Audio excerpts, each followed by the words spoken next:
everyone, it's Lucy from KBeautyHobbit.com. Welcome to my channel. I do a lot of nail videos here. I have a massive playlist with all the nail videos, and I have smaller playlists by the type of nails. Most of the tutorials I do are for different nail stickers, so I have a playlist for the kinds that need a UV light and the kinds that don't, and then a playlist for the press-ons, which is what we're going to do today. I'm not a huge press-on user unless it's a peel and stick, because I honestly just never have good luck with the glue-on nails sticking, but as many of you probably have seen as well, I've been watching TikTok and I've seen this nail glue going viral. Don't love that word, but yes, it became super popular. And I actually tried to get my hands on this for a few months, and Sally's was constantly out of stock. I refused to pay the crazy resale prices. Just for reference, in the Midwest at Sally's, this tube is $6. But on Amazon, it's more like $15, same as TikTok shop, or even more. So $6 is okay with me, $15 not so much. I'll put links for everything in the description below if you do want to go that route, if that's easier for you, if there's not a Sally's. But it's my understanding that Beauty Secrets is actually a Sally's beauty brand, so that's kind of the best, cheapest place to get it is at Sally's. The point of this exercise is to evaluate the glue and not the brand of the press-ons. So I have these two options here because it's winter and I'm hoping that this will last. TikTok claims that this glue is 30-day glue. It can keep your nails for 30 days. I don't want them to be on for 30 days. I'll be pretty happy with about 10 days. So on the off chance that it does work as advertised, I don't think I want pink nails for 10 days around the holidays, so we're going to go with these red Glamnetic ones. There's some basic tools included as well as the nails. I do have a separate Glamnetic video. It's not my first time using this brand, and I on purpose picked a brand that's not new to me because I want to evaluate the glue and not so much the nails, if that makes sense. As with any nail application, press-ons, stickers, even nail polish, prep is super important, and not properly prepping basically guarantees that you won't have good results. I always start by pushing back the cuticles.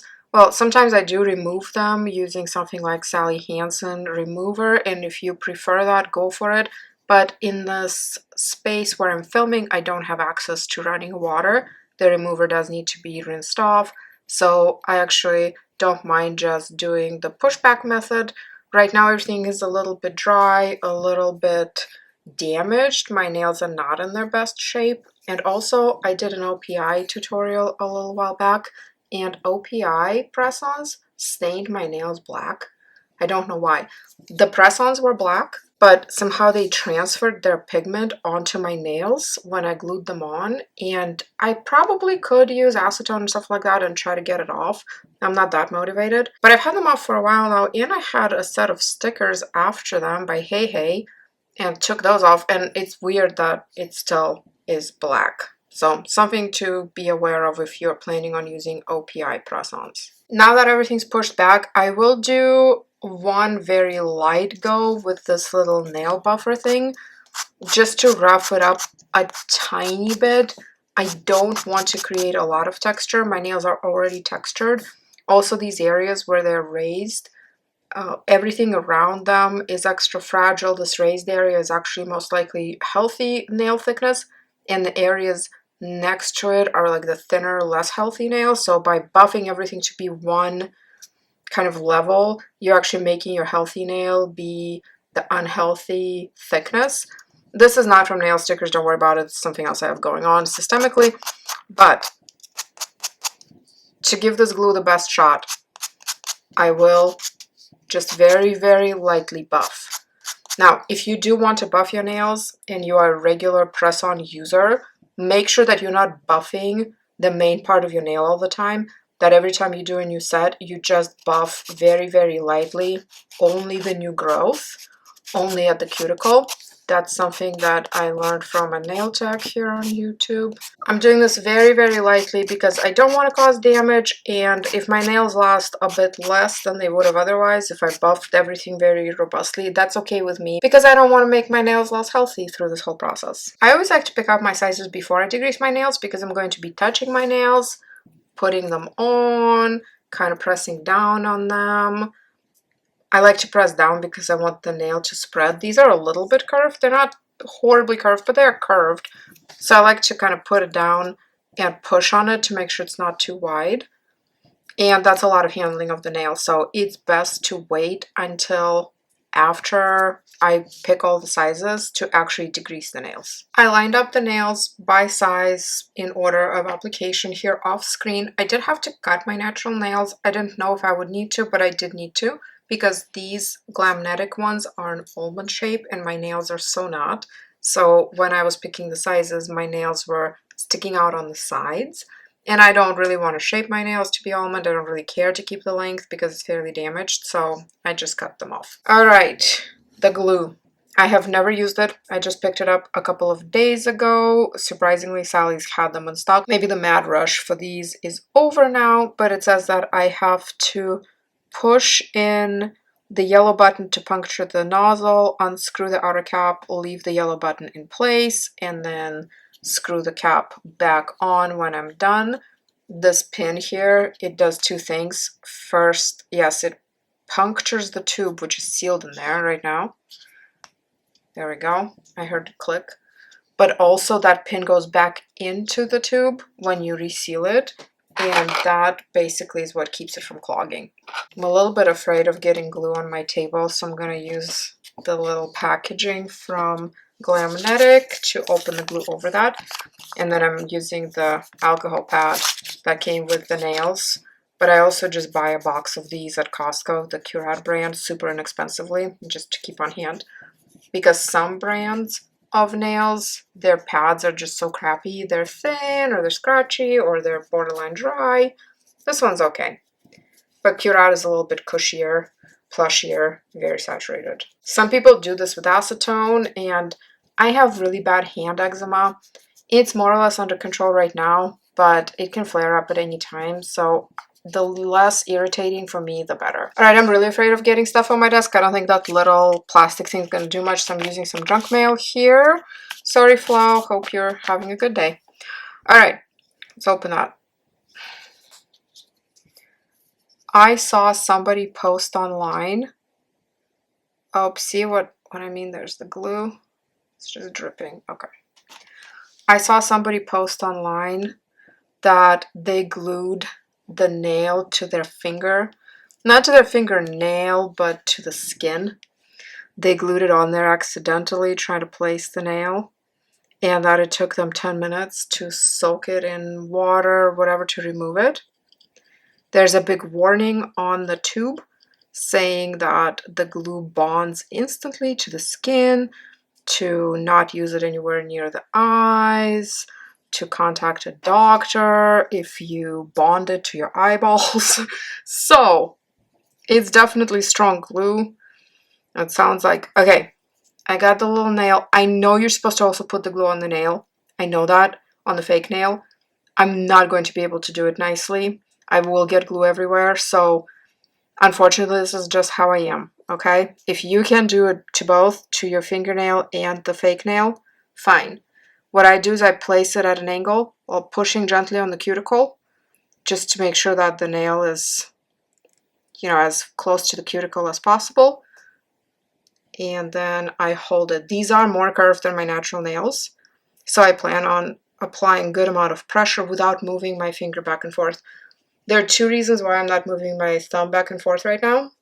One reason is I am a little bit afraid of having glue spread around the top of the fake nail. If there's any glue anywhere getting out on the sides, I don't want it spread on the surface of the nail. If that happens and you get glue on your nice fake nail, the best way that I know to fix it is to get a clear gel polish, paint over that nail, and then cure it and it'll be shiny again. The second reason I'm not moving it around, and this one I don't have any proof for, but I just saw somebody who does press-ons a lot and is a pro at them say that rocking your thumb back and forth a whole bunch basically traps air bubbles into there and it's not good. It feels like it's pretty on there.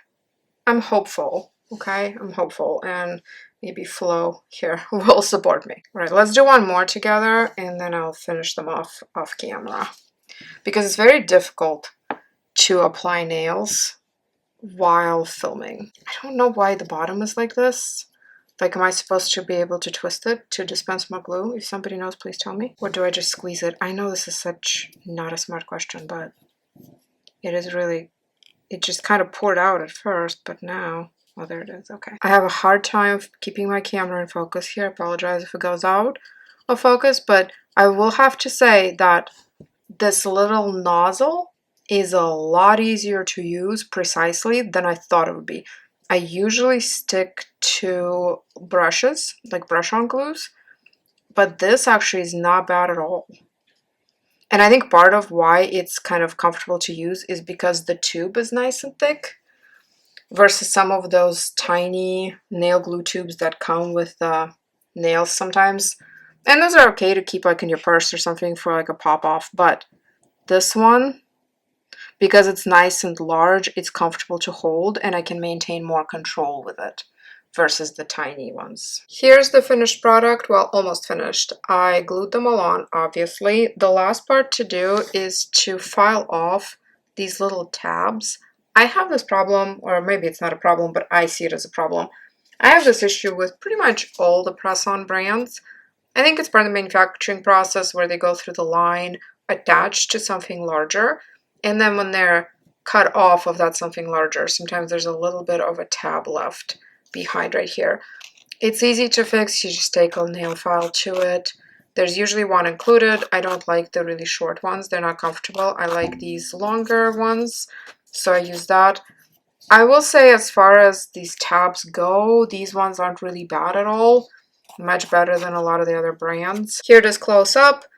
They feel like they're on very well. I don't know how well they're on. I did get a little glue on this thumb here because I was getting overly confident, and because thumbs tend to pop off more than other nails, I did try to put glue on the inside of the fake nail and on my natural nail. It went fine on this hand, and on this hand I touched the glue somehow and got it everywhere. I was able to take an alcohol wipe and wipe off most of it and then kind of scrape some of it with my nail here. I know there's some on my skin, but that will come off when I bathe. I'm not worried about that. But right here, it's a little bit of an imperfection. I'm happy with the length of the main nails. I don't like the length of the thumb. These are very long compared to the other nails. This is too long, in my opinion. I try to go down a size in the thumbs, but those are too narrow. They are shorter, but they're too narrow. They don't cover my nail plate. So I think I'll probably go ahead and try to clip these a little bit with clippers and then file them to make them smooth again. Just make them shorter. But with the rest of them, surprisingly, I can actually live with this length. This is okay. I do prefer the short lengths in the Dash Diva Magic Press, and then some other brands call those extra short, same kind of length.